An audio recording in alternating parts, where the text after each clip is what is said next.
Good morning, dear students. This is class for English grammar 6 to 8. In English grammar, in this video, we discussed about kinds of noun. Dear students, in previous videos, we discussed about many kinds of noun like personal pronoun, interrogative pronoun, reflexive pronoun. In this video, we discussed about reflexive pronoun and emphatic pronouns. और ये जो हमारा है kinds of pronoun का last इसका kind है reflexive and emphatic pronoun. ठीक है, तो इसको हम दो पार्ट में करके पढ़ेंगे। सबसे पहले हम जानेंगे रिफ्लेक्सिव प्रोनाउन के बारे में, उसके बाद फिर एम्फेटिक प्रोनाउन के बारे में जानेंगे एम्फेटिक प्रोनाउन क्या होता है। ठीक है, देखिए रिफ्लेक्सिव प्रोनाउन की अगर हम बात करते हैं, रिफ्लेक्सिव प्रोनाउन की अगर हम बात करें तो रिफ्लेक्सिव प्रोनाउन है क्या, इसको डिफाइन कैसे कर सकते हैं कि रिफ्लेक्सिव प्रोनाउन वह होता है कि जब यहाँ पर आप देखिए किसी भी सेंटेंस की अगर आप बात करिए तो उसमें एक सब्जेक्ट होता है, कर्ता होता है। ठीक है, तो किसी भी सेंटेंस में जब सब्जेक्ट के द्वारा किए गए एक्शन का या कार्य का, उसके जो एक्शन का जो प्रभाव है स्वयं कहाँ पड़ता है, उसी सब्जेक्ट पर पड़ता है, तो उसको हम क्या नाम देते हैं, रिफ्लेक्सिव प्रोनाउन का नाम देते हैं। ठीक है, जैसे दिस एग्जांपल बता क्या रहा है, ये आपकी डेफिनेशन में क्या कह रहा है कि reflexive pronoun reflect the action done by the subject.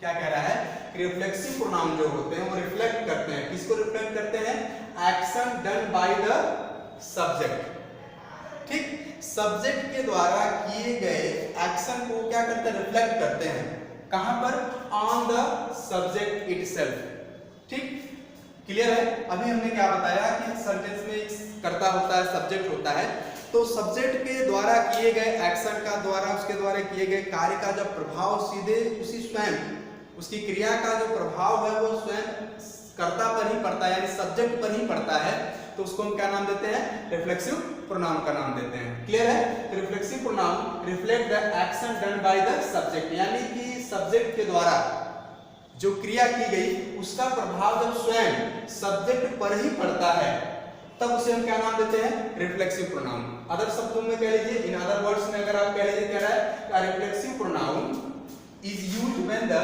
object of a sentence is the same as the subject। क्या कह रहा है, रिफ्लेक्सिव प्रोनाउन का प्रयोग वहां पर किया जाता है जहां पर क्या है, the object of a sentence is the same as the subject। क्या है कि जब सेंटेंस का ऑब्जेक्ट है वह सेम हो, किसकी तरह से, सब्जेक्ट के तरफ सेम होगा, तो वहां पर हम क्या करेंगे, आप रिफ्लेक्सिव प्रोनाउन का प्रयोग करेंगे। क्लियर है, ये हमारी डेफिनेशन है। अब देखिए, जैसे काइंड्स ऑफ प्रोनाउन के अंतर्गत आपने पर्सनल प्रोनाउन को पढ़ा, तो अब देखिए हम उस पर्सनल प्रोनाउन को जब लिंक करेंगे किसके साथ, यहाँ पर रिफ्लेक्सिव प्रोनाउन के साथ, तो जो पर्सनल प्रोनाउन है, कह रहा है each personal pronoun has its own reflexive pronoun. प्रत्येक जो पर्सनल प्रोनाउन होता है उसका अपना क्या होता है, रिफ्लेक्सिव प्रोनाउन होता है। जैसे आप देखिए इसमें आपको बताया आई, मी, माई, माइन, है ना, ये पर्सनल प्रोनाउन।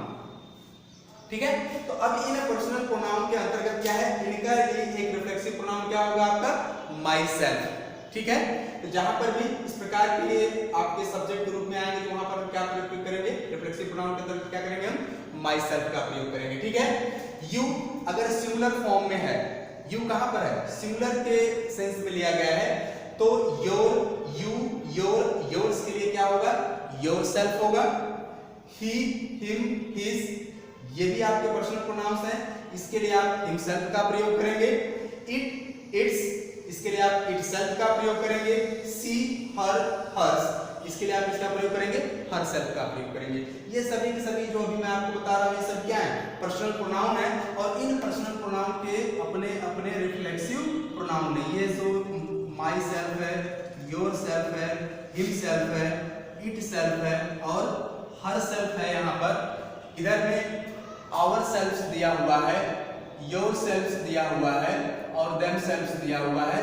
यह सभी के सभी क्या है, रिफ्लेक्सिव प्रोनाउन है। ये सभी जो मैंने भी आपको ये किया है, सर्किल किया है, ये सभी के सभी क्या है, रिफ्लेक्सिव प्रोनाउन है। और यहाँ पर ये जो मैं इधर लिखा हूँ, ये सभी के सभी क्या आपके पर्सनल प्रोनाउंस के अंतर्गत आते हैं। आप देखे हैं पर्सनल प्रोनाउन के बारे में, जब आपको बताया गया होगा तो इसके काइंड्स के अंतर्गत, तो पर्सनल प्रोनाउन में ये सारी चीजें, ये पर्सनल प्रोनाउन है। और ये जो मैंने सर्किल किया है, ये सभी क्या है आपके रिफ्लेक्सिव प्रोनाउन है, तो हर पर्सनल प्रोनाउन का अपना रिफ्लेक्सिव प्रोनाउन है। ठीक उसी प्रकार जैसे वी है, अस है, आवर है और आवर्स है, इसके लिए हम किसका प्रयोग करेंगे? आवर सेल्व्स का प्रयोग करेंगे। यू यहाँ पर जब प्लूरल सेंस में यूज किया जाएगा या प्लूरल फॉर्म में होगा तो ऐसी कंडीशन में यू, योर्स के लिए आप किसका प्रयोग करेंगे? योर सेल्व्स का प्रयोग करेंगे। एंड लास्ट में कह रहा है दे, देम, देयर एंड देयर्स, इसके लिए आप इसका प्रयोग करेंगे? देमसेल्व्स का प्रयोग करेंगे। ठीक है, तो ये आपका रिफ्लेक्सिव प्रोनाउंस हो गए आपके ourselves, yourselves, themselves, myself, yourself, himself, itself, herself, ये सभी क्या है? रिफ्लेक्सिव प्रोनाउन है। फॉर एग्जांपल अगर आप देख लीजिए, एग्जांपल के तौर पर अभी आप देखिए, तो एग्जांपल हम एक लेते हैं, इसमें एग्जांपल में हम आपको ये डिस्कस करके बताएंगे कैसे होगा इसमें। जैसे कह रहा है कि we can move the table ourselves, we can move the table ourselves.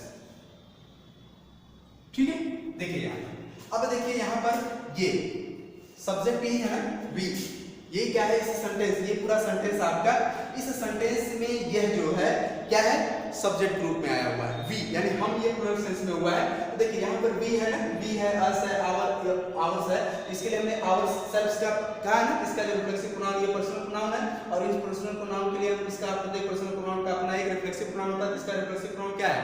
Our selves. अब इस सेंटेंस में देखिए कि इस डिफिनीशन के आधार पर जो भी हमने यहाँ पर डिफिनीशन दिखाई आपको बताई कि इसके द्वारा यानी रिफ्लेक्सिव प्रोनाउन रिफ्लेक्ट करता है क्या?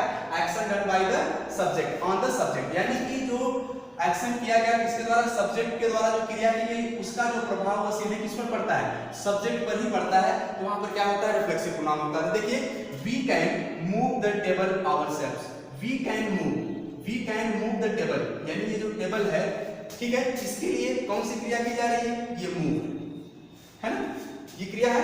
तो कह रहा है कि we can move the table ourselves, यानी कि इसके द्वारा किए गए कार्य का, यानी इसके द्वारा किया गया, इनके द्वारा कौन सा कार्य किया गया है?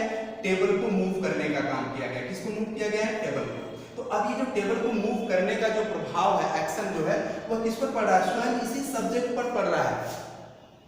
ठीक है ना, कि we can move the table ourselves. ठीक, तो इसके द्वारा जो किया गया कार्य है, वो क्रिया क्या की गई है? टेबल को मूव करना। तो टेबल को मूव करने का जो क्रिया की गई, उसको मूव करने की जो क्रिया की गई, उसको मूव करने का जो प्रभाव वो किस पर पड़ा है? इसी सब्जेक्ट पर पड़ा है।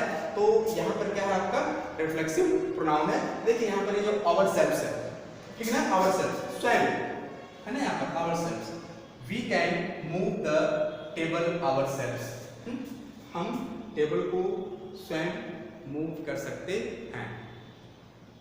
ठीक है, तो इसके द्वारा इसका जो प्रभाव है, इसके द्वारा जो एक्शन किया गया, इसका प्रभाव स्वयं इसी पर पड़ रहा है। यहाँ पर क्या है? ये रिफ्लेक्सिव प्रोनाउन है। क्लियर हुआ? और ये आपके रिफ्लेक्सिव प्रोनाउंस हैं जिनको मैंने सेटल किया हुआ। क्लियर है?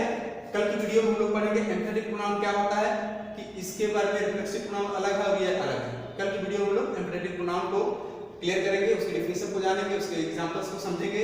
इसके बाद ये जो आपका प्रोनाउन का चैप्टर होगा समाप्त। ठीक है, अगर कोई समस्या, कोई दिक्कत, कोई परेशानी आपको आती है तो बिल्कुल आप क्वेश्चंस आस्क कर सकते हैं और आपके क्वेश्चन को बिल्कुल सॉल्व किया जाएगा या आपको सेटिस्फाइड किया जाएगा, आपको आंसर दिया जाएगा। That's all.